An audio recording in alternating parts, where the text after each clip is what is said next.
जय हिंद दोस्तों, आपका अपने YouTube channel PSW art field में स्वागत है। आज मैं लेके आऊँ आपके लिए एक और नई वीडियो। शॉर्ट क्वेश्चंस को डिस्कस करेंगे हम इसमें। इससे पहले हमने लॉन्ग वीडियो देखेंगे। ओके, ये जो है इसमें हम सारे शॉर्ट क्वेश्चन जो हो सकते हैं 4th चैप्टर के जो भारत के विदेश संबंध है उसका फर्स्ट पार्ट डालेंगे, उसका सेकंड पार्ट में हम लॉन्ग क्वेश्चंस को डिस्कस करेंगे। तो शुरू करते हैं वीडियो को विदाउट टाइम वेस्ट। सबसे पहले बात करें इसमें शॉर्ट क्वेश्चन जो हमारे को देखने मिलते हैं, कौन कौन देखने मिलते हैं। सबसे पहला जो क्वेश्चन देखने मिलता है वो हमारे को देखने मिलता है विदेश नीति किसे कहते हैं। तो विदेश नीति किसी भी देश की एक ऐसी नीति होती है जिसमें दूसरे देशों से किस प्रकार संबंध रखने हैं हमारे को, उसके लिए जो नीति अपनाई जाती है देशों के द्वारा उसे हम विदेश नीति कहते हैं। क्या, किस प्रकार हमारे को दूसरे देशों से संबंध रखने हैं उसके लिए जो नीति अपनाई जाती है उसे हम विदेश नीति कहते हैं। सेकंड क्वेश्चन है INA का पूरा नाम क्या है। INA का पूरा नाम क्या है? Indian national army. और इसकी स्थापना कब और किसने की थी? इसकी स्थापना करी थी 1943 में। किसने? सुभाष चंद्र बोस। सुभाष चंद्र बोस, इनके द्वारा इसकी स्थापना की गई थी। ओके, उसके बाद में बात करें नेहरू की विदेश नीति के 3 बड़े उद्देश्य क्या थे कि संप्रभुता जो है उसे बचाए रखना, एकता अखंडता को बनाए रखना और शांति और गरिमा से जो है अपने देश का विदेश नीति को अपनाना। 1956 में ब्रिटेन ने सुएज नहर पर आक्रमण किया तो भारत का क्या पक्ष था? तो ब्रिटेन ने जब सुएज नहर पर आक्रमण करा तो भारत ने उसका विरोध किया, जबकि सोवियत संघ का भारत हमेशा सपोर्ट करते आया था। उसके बाद बात करें भारत ने कौन से गुटनिरपेक्ष देश को आजाद कराने का प्रयास किए थे? तो गुटनिरपेक्ष देश था इंडोनेशिया। इंडोनेशिया को आजाद कराने के लिए भारत ने प्रयास किए थे। किसको? इंडोनेशिया को, जो कि एक गुटनिरपेक्ष देश था। उसके बाद बात करें हम एफ्रो एशियाई सम्मेलन कहाँ हुआ था? तो एफ्रो एशियाई सम्मेलन हुआ था सन 1955 में। कहाँ हुआ था? बांडुंग, बांडुंग में हुआ था ये। ओके, एफ्रो एशियाई सम्मेलन 1955 में। कहाँ पे? बांडुंग में, एफ्रो एशिया सम्मेलन। उसके बाद बात करें नेक्स्ट गुटनिरपेक्ष आंदोलन का पहला सम्मेलन कब और कहाँ हुआ था? तो गुटनिरपेक्ष सम्मेलन जो हुआ था पहला 1961 में यूगोस्लाविया के बेलग्रेड में। Belgrade, Yugoslavia. ओके, नेक्स्ट बात करें चीनी क्रांति कब हुई थी? तो चीन की क्रांति हुई थी 1949 में। चीन की क्रांति कब हुई थी? 1949 में। ओके, उसके बाद बात करें पंचशील समझौता कब और किसके बीच हुआ था? तो पंचशील समझौता हुआ था 1954 में। किस किस के बीच हुआ था? ये भारत और चीन के बीच में हुआ था। चाउ एन लाई और भारत की तरफ से कौन थे? जवाहरलाल नेहरू। चाउ एन लाई और जवाहरलाल नेहरू के बीच में पंचशील समझौता हुआ था सन 1954 में। भारत और चीन के बीच कब युद्ध हुआ था? तो भारत और चीन का युद्ध आपको पता होना चाहिए सन 1962 में भारत चीन युद्ध हुआ था। भारत और चीन का युद्ध कब हुआ था? 1962 में। ओके, जो अक्साई चीन के क्षेत्र को लेकर हुआ था। उसके बाद बात करें भारत में दलाई लामा ने कब शरण ली थी? तो 1959 में दलाई लामा ने भारत में शरण ली थी। कहां पे ली थी ये? हिमाचल प्रदेश के धर्मशाला में। कहां पे? हिमाचल प्रदेश के धर्मशाला में ये ली थी। अगर बात करें 1962 में भारत और चीन युद्ध के समय रक्षा मंत्री कौन थे? तो 1962 के समय भारत के रक्षा मंत्री कौन थे? वीके कृष्ण मेनन। वीके कृष्ण मेनन जो थे ये हमारे रक्षा मंत्री थे 1962 के समय। ओके, उसके बाद बात करें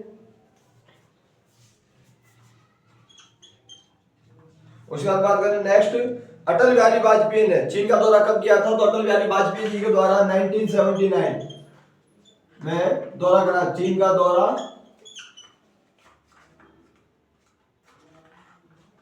दौरा करा था किसने? अटल बिहारी वाजपेयी ने।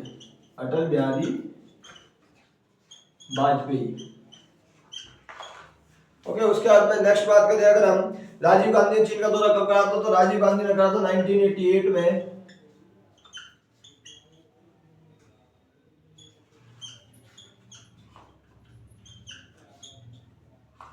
राजीव गांधी ने जो चीन का दौरा करा था वो करा था 1988 में। चीन और भारत का युद्ध किस क्षेत्र को लेकर हुआ था? तो अक्साई चीन के क्षेत्र को लेकर चीन और भारत का युद्ध देखने को मिलता है हमारे को। नेक्स्ट है भारत के चीन के युद्ध घटने के बाद किन दो व्यक्तियों पर सबसे ज्यादा प्रभाव पड़ा था? तो एक पड़ा था तुम्हारे जवाहरलाल नेहरू जी पर, और दूसरा जो है वीके कृष्ण मेनन। वीके कृष्ण मेनन जी के द्वारा इस्तीफा दे दिया गया था रक्षा मंत्री के पद से, और जवाहरलाल नेहरू की छवि पर थोड़े दाग लगे थे। उसके बाद बात करें भारतीय कम्युनिस्ट पार्टी कब और किन दो भागों में टूट गई थी, तो भारतीय कम्युनिस्ट पार्टी 1964 में भाकपा और माकपा, भारतीय कम्युनिस्ट पार्टी, मार्क्सवादी कम्युनिस्ट पार्टी, तो 1964 में तो दो पार्ट में डिवाइड हो गई थी। चीन युद्ध के बाद कौन से राज्य को राज्य का दर्जा दिया गया था? तो नागालैंड को सन 1963 में, ओके 1963 में नागालैंड को सन 1963 में राज्य का दर्जा दिया गया था। उसके बाद हम बात करें अगर हम भारत और पाकिस्तान के बीच 4 युद्ध कब कब हुए हैं, तो भारत और पाकिस्तान के बीच में 4 युद्ध हुए हैं 1948, 1965, 1971, 1999। ये 4 युद्ध हुए हैं इंडिया एंड पाकिस्तान के बीच। ओके, इंडिया और पाकिस्तान के बीच 4 युद्ध हमारे को देखने को मिलते हैं इस प्रकार से।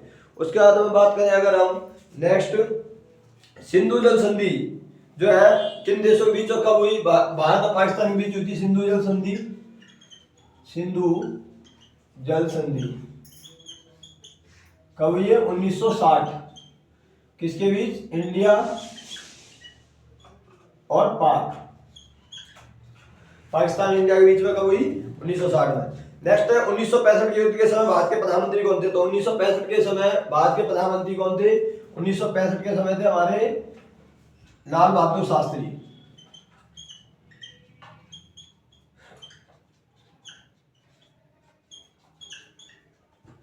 लाल बहादुर शास्त्री हमारे को प्रधानमंत्री देखने मिलते हैं सन 1965 में, जब भारत और पाकिस्तान का युद्ध हुआ था। ओके, उसके बाद 1965 का भारत और पाकिस्तान युद्ध किस क्षेत्र को लेकर हुआ था? तो ये हुआ था कच्छ के रण को लेकर। गुजरात का जो क्षेत्र है सफेद रेगिस्तान, कच्छ का रण, उसको लेकर ये युद्ध देखने को हमारे को मिला था। उसके बाद 1965 का भारत और पाकिस्तान का युद्ध जो था उस समय किसने मध्यस्थता की भूमिका से समाप्त हुआ था? तो ये सोवियत संघ की मध्यस्थता से इस युद्ध की समाप्ति हुई थी, सोवियत संघ की मध्यस्थता से। ओके, उसके बाद बात करें भारत और पाकिस्तान के बीच 1966 में कौन सा समझौता हुआ था? तो ताशकंद समझौता। ताशकंद समझौता 1966। भारत और पाकिस्तान के बीच कौन कौन से दो नेता थे इसमें? लाल बहादुर शास्त्री,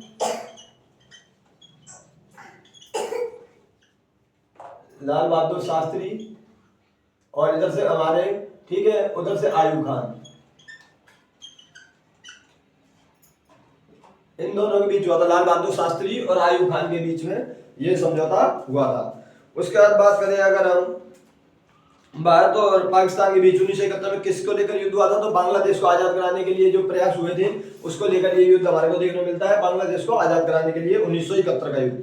उसके बाद शेख मुजीबुर रहमान की पार्टी का नाम क्या था? तो आवामी लीग। शेख मुजीबुर रहमान जो बांग्लादेश मतलब जो बनाया उसके लिए जिन्होंने लड़ाई लड़ी थी उन्हें शेख मुजीबुर रहमान के नाम से जानते हैं। उनका जो नाम था वो शेख मुजीबुर रहमान था, उनकी पार्टी का नाम था आवामी लीग। ओके, 1971 में भारतीयों कितने शरणार्थियों को झेलना पड़ा था? 80,000 से भी ज्यादा जो शरणार्थी थे भारत की तरफ आ गए थे, इसलिए भारत को ये झेलना पड़ा था। और ज्यादा भारत और बांग्लादेश के बीच में कौन से संग्राम को सहायता दी थी? तो बांग्लादेश के मुक्ति संग्राम को भारत ने सहायता दी थी। किसके? बांग्लादेश के मुक्ति संग्राम को भारत ने सहायता दी थी। अमेरिका के किस व्यक्ति ने 1971 में चीन का दौरा किया था? तो Henry Kissinger. Henry Kissinger.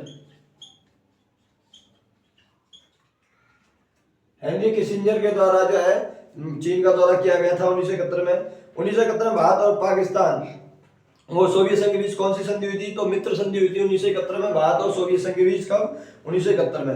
Next 1971 में भारत और सोवियत संघ के बीच 1972 में भारत पाकिस्तान के बीच कौन सा समझौता हुआ था? तो शिमला समझौता। कौन सा? शिमला समझौता।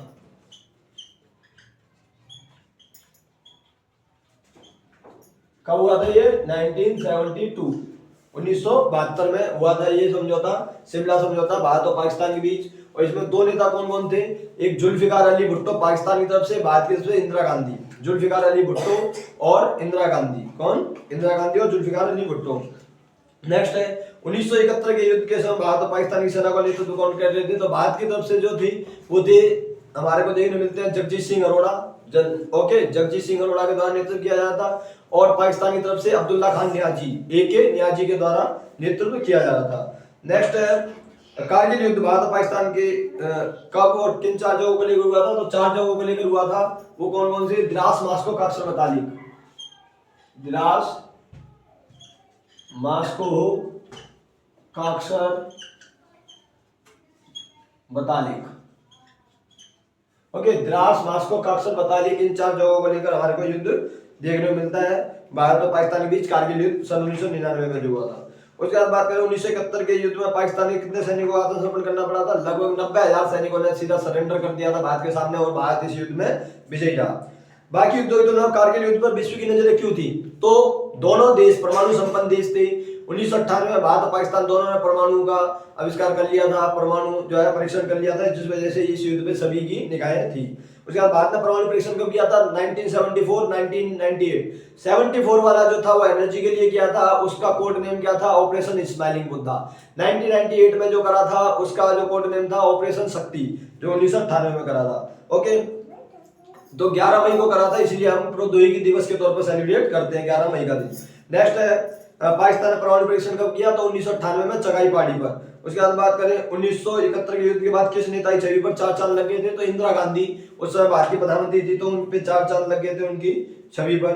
नेक्स्ट हमारे देखने मिलता है 1962 में भारत में कौन सा सेना संबंधित विभाग खोला गया था? तो राष्ट्रीय अगर हम कहें रक्षा उत्पादन विभाग, रक्षा उत्पादन विभाग जो है उसकी स्थापना हुई थी 1962 में। और 1965 में हुई थी रक्षा से संबंधित रक्षा आपूर्ति विभाग की स्थापना। कब? रक्षा आपूर्ति विभाग की। ओके, तो उसके बाद में हम देखें पंचवर्षीय योजना पे क्या प्रभाव पड़ा था? तो पंचवर्षीय योजना पे ये प्रभाव पड़ा था कि ज्यादा जो है इसमें रुकावट आ गई थी बीच में। नेक्स्ट है अरब इजराइल युद्ध कब हुआ था? ओके, और विश्व पर क्या प्रभाव पड़ा था इसका? तो अरब इजराइल युद्ध हुआ था 1973 में। कब? 1973 में अरब इजराइल युद्ध हुआ था। पूरे विश्व में तेल के लिए हाहाकार मच गया था और तेल की कमी आ गई थी। तो इस प्रकार हमारे को इस चैप्टर के जो है शॉर्ट क्वेश्चन देखने को मिलते हैं, जो है हमारा चौथा चैप्टर भारत के विदेश संबंध। ओके, इसी से संबंधित जो दूसरी वीडियो आपकी डाली जाएगी वो डाली जाएगी लॉन्ग क्वेश्चन की। ओके, ये शॉर्ट क्वेश्चन है। इसी तरीके से 5वां जो चैप्टर है उसके लॉन्ग और शॉर्ट क्वेश्चन की वीडियो हम डालेंगे। तो ये इस वीडियो को ज्यादा से ज्यादा शेयर करना, चैनल को सब्सक्राइब करो, बेल आइकन को प्रेस करो ताकि आने वाली वीडियोस की नोटिफिकेशन भी आपको मिल सके। तो थैंक यू गाइस, जय हिंद, जय भारत।